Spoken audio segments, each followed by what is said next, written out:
Hey everybody, and welcome back to our next lesson. Today we are going to be talking about the 10 commandments. Dun dun dun dun dun dun. A big thing. We actually previewed it last week. Now we're going to follow up with it this week.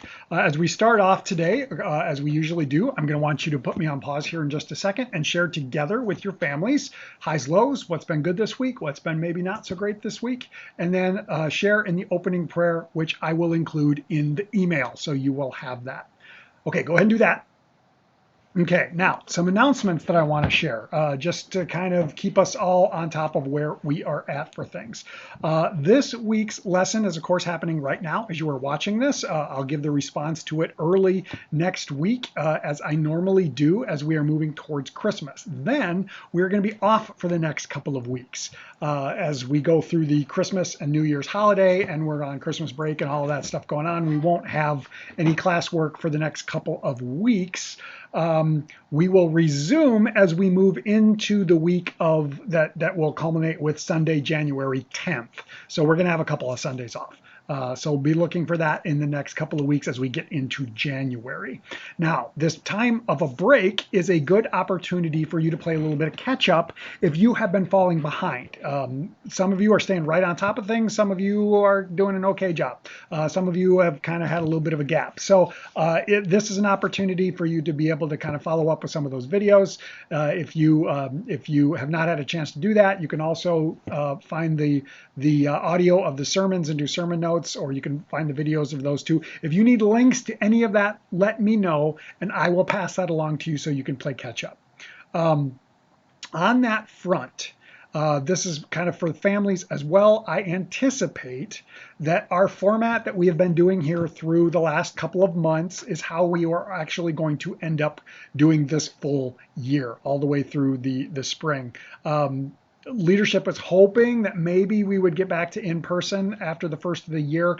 I'll be honest, I don't see that happening. I think with the coming vaccine and everything going on that way, we're probably just going to continue to stay cautious and kind of hold back until that vaccine gets widely distributed, which we don't anticipate really happening until late spring, maybe even into the summer. So I expect that will continue in this format with the videos and the responses and such throughout the course of this year. Not what any of us hope for, but that's probably what's going to happen. And then, hopefully, as long as everything goes as we kind of are anticipating at this point, we'll resume with in-person stuff next fall for your second year. So that's kind of what we're looking at. Okay, so that's all of our announcements out of the way. To recap, we left off last week that Joshua had led the Israelites into the promised land and they had begun to settle the promised land. He is one of only two people from the original generation that left Egypt that is still alive. Even Moses is dead, if you recall that. He got to see the promised land and then he died, and then Joshua led the people in and led them for the next generation. So that's kind of where we left off. Now, Joshua, as you might recall, in his final address says, "As for me and my house, we will serve the Lord." And he also tells the people, on this day you have a choice, so choose life, so that life may be good for you. Basically, choose to serve the Lord. Today we're going to talk about what that looks like, aka the 10 commandments, which God gave to the Israelites through, wait for it, Moses. Wait a second, isn't Moses dead? We left him dead on the mountain. Yeah, he's dead. He's gone. So how's this work? Oh, crazy. Well, folks, here's what's going to happen. Today, in a rare instance, instead of fast forwarding, we're actually going to rewind to pick up where we are at. Instead of going forward in history, we're backing up. So, opening questions, and I want you to record this. So be ready to put me on pause. If you have to use one word to describe the 10 commandments, what is it? What word would you use? Based on what little we've already talked about last week, why do you think the commandments exist? Are they just a bunch of rules that are designed to trip us up and to make us feel bad, or are they there for another reason? What do you think? Go ahead and write that down. No wrong answers here. I just want to know what you think. Okay, now, our opening thing that we're going to look at today it comes out of Proverbs chapter 2, verses 1 through 6. Now you may be asking yourself, Pastor Scott, where is Proverbs at? Well, remember a couple of weeks ago when I told you to find Psalms, and to find Psalms, you basically just open in the middle. Well, Proverbs comes right after Psalms. So open up, find Psalms, and then turn to the right, and you'll find Proverbs. So Proverbs chapter 2, verses 1 through 6. The author of this seems to hope that his audience will receive three different things: wisdom, insight, and understanding. Now, after you've read it, what do you think? Which one seems to be the most important? To me, it seems to be wisdom, because that causes fear of the Lord, but then understanding comes with it. So they're really all kind of tied together. Okay, now with this, we're going to back up and we're going to spend a lot of time in Exodus. That's the main place where we're going to hang out today. I want you to go to Exodus chapter 20, verses 1 through 11, but don't stop quite yet. A little bit of background. Where are we at? Now, we've sort of talked about this in passing, but we're going to zero in just a little bit more. At this point, Moses and the Israelites, they've already left Egypt. They've already passed through the Red Sea, and they come to a place called Mount Sinai. It's a great big mountain. Now, this is the mountain of God. Now, they actually end up camping out here. Remember, they're all in their tents and everything. They camp out here for like a year. They're here for a long, long, long time. This is the mountain where God is. And because of the presence of God, which seems to manifest with a cloud and sometimes fire up on top of the mountain, the people are kind of freaked out. Now, I don't have a picture to show you, but if I did, it would kind of look like a volcano. Now, I'm not saying that Mount Sinai is a volcano, but to me, it kind of sounds like one. And imagine if you have no scientific understanding of anything, that would be kind of freaky, right? Well, no wonder the people are scared and they don't want to go up there. They're like, well, God's up there and we don't know what's going to happen. So Moses, you go on up. And that's exactly what happens. Moses goes up the mountain, gets a message from God that God wants him to share with the people. Now, go ahead and put me on pause and read Exodus chapter 20, verses 1 through 11. Okay, now, as we move forward, right away in this opening portion, we have 3 of the 10 commandments. Now, can you figure out which 3 they are? I want you to record that. Tell me what 3 commandments you think they are. Okay. The 10 commandments are aimed at our relationships and how we live in harmony with one another and with God. Some are aimed at our relationships with God. Some are aimed at our relationships with our neighbor. Now, think back to last week. Remember when we talked about the Shema, and then we talked about Jesus teaching, that brief portion out of Matthew, where he says the most important commandments are to love God and love your neighbor? Seems like the 10 commandments are kind of based off that, right? Because there are relationships with God and our relationships with our neighbor. Interesting how it's all connected, isn't it? Okay, so these first 3 are aimed at our relationship with God. Have no other gods before me, because I'm the Lord your God.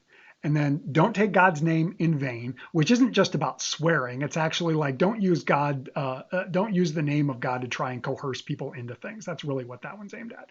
And then finally, honor the Sabbath day, because the Sabbath day is God's day, and that's how we honor God. So these first 3 are aimed at our relationship with God. The Israelites honor God and with these commandments out of reverence and out of gratitude for what God has done for them, because God has been faithful to them, continues to be faithful to them. And for us, it's the same. Even all these thousands of years later, we are called to live in harmony with God, to give honor to God because of what God has done for us. So that it's all kind of connected. Now, with that, we've covered 3, but hey, there's 10 of them, right? That means we have 7 more. So now I want you to go ahead and read verses 12 through 17, chapter 20, verses 12 through 17. Here's Numbers 4 through 10. Now, this one's aimed at our relationship with one another, whereas the ones before are with God. These are aimed at our relationships with our neighbors. The commandments provide guidelines for living life in harmony, but does following them earn us anything?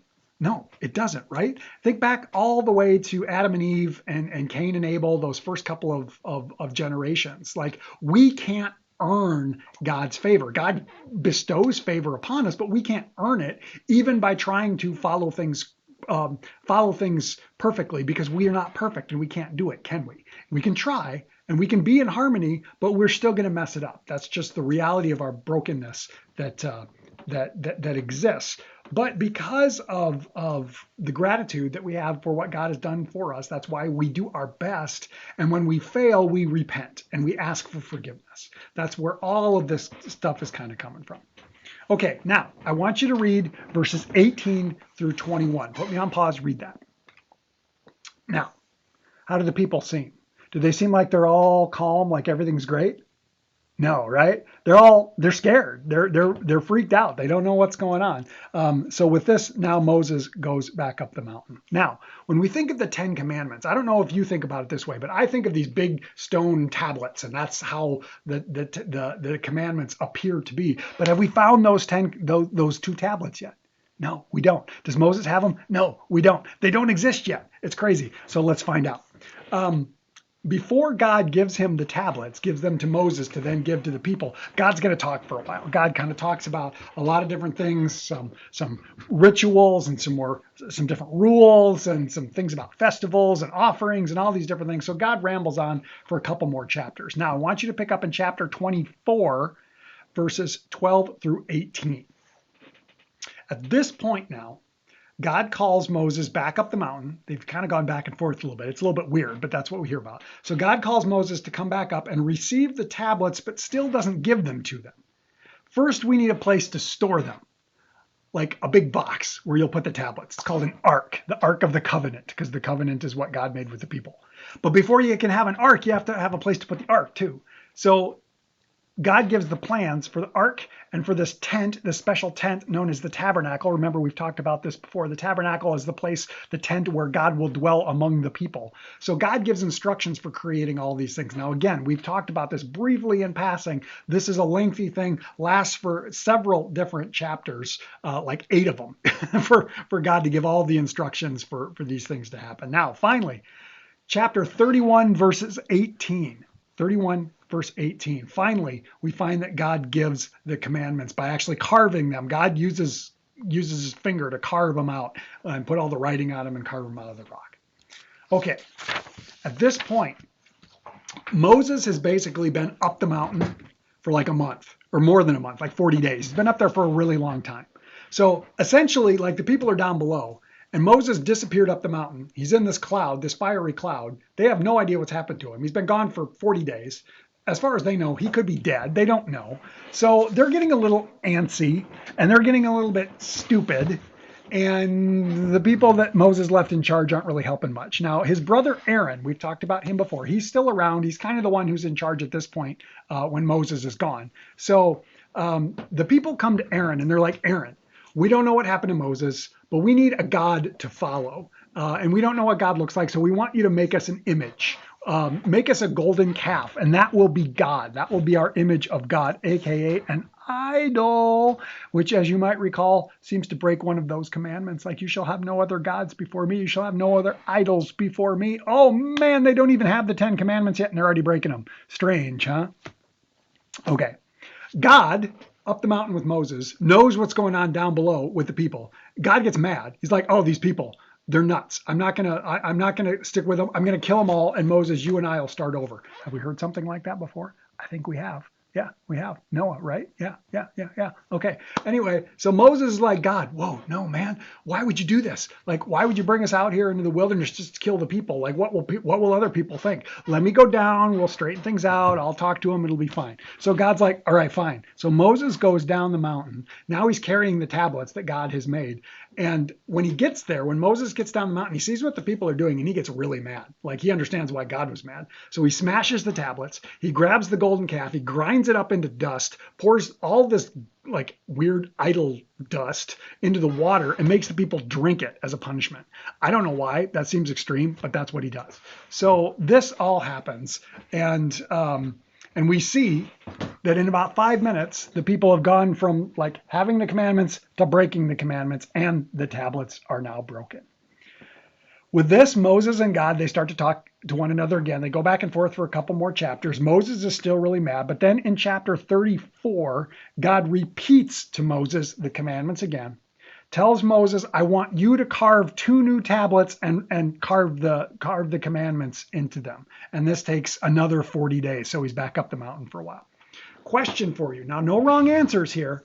I have my own theories, but if you remember, God made the first set of tablets, and now this time God makes Moses make or carve or create the second tablets. Why do you think that? Why would God make Moses create them the second time around when God had done so the first time? Go ahead and record that. That'll be something to send in to me. Okay, we're coming to the end here. I know I'm throwing a lot at you. Rules. Are they a good thing or a bad thing? honestly, sometimes they feel like a pain, but they're really a good thing because they help create boundaries for us. Boundaries are important. We need to have boundaries. They're a good thing for us to have. Now, I want you to think all the way back to when we were talking about Abraham. Do you remember how God told Abraham that I will make you a great nation and all of the world will be blessed through you? I think God was talking about two different things. One is Jesus. I think Jesus is a blessing to the entire world, and Jesus was Jewish. Jesus came. He's a descendant of Abraham. But the other one I think is because of this example that the Israelite people will be a nation of priests. God actually calls them that at one point, and they will live and their following of the Ten Commandments, their very existence will be an example for how to live in harmony with God and harmony with one another. It's an example that harmony can be achieved. Like it can happen. It is possible. Even if we don't achieve it correctly or perfectly, I should say, it can still happen. And this is in a time when basically one people group would be at war with another people group, and the power of the strong overcomes the power of the might, or the weak, and it's might makes right, and if you're strong enough you can have power, and all of that's going on. And now God says through these people you will give an example of how to live in harmony. Like this is new, this is different, and that's what the commandments were intended to do. They weren't intended just to be this big batch of rules to make us feel bad about ourselves. They were intended as a gift to the people for how to live in harmony, and that's how the Jewish people view the Ten Commandments even still today. Okay, so that's coming to the end now. There's a lot going on here in Exodus, isn't there? A lot going on around the Ten Commandments, a lot of wild, weird stuff. So, what do you think was the most dramatic thing today? And what was the weirdest thing? And does this all sound like good news to you, and why? And then finally, if you have any thoughts or questions or comments, go ahead and send those to me too. Thanks for tuning in. I know we threw a lot at you again today. These videos are plenty long and we cover a lot of ground. Have a great week. Looking forward to hearing from your responses.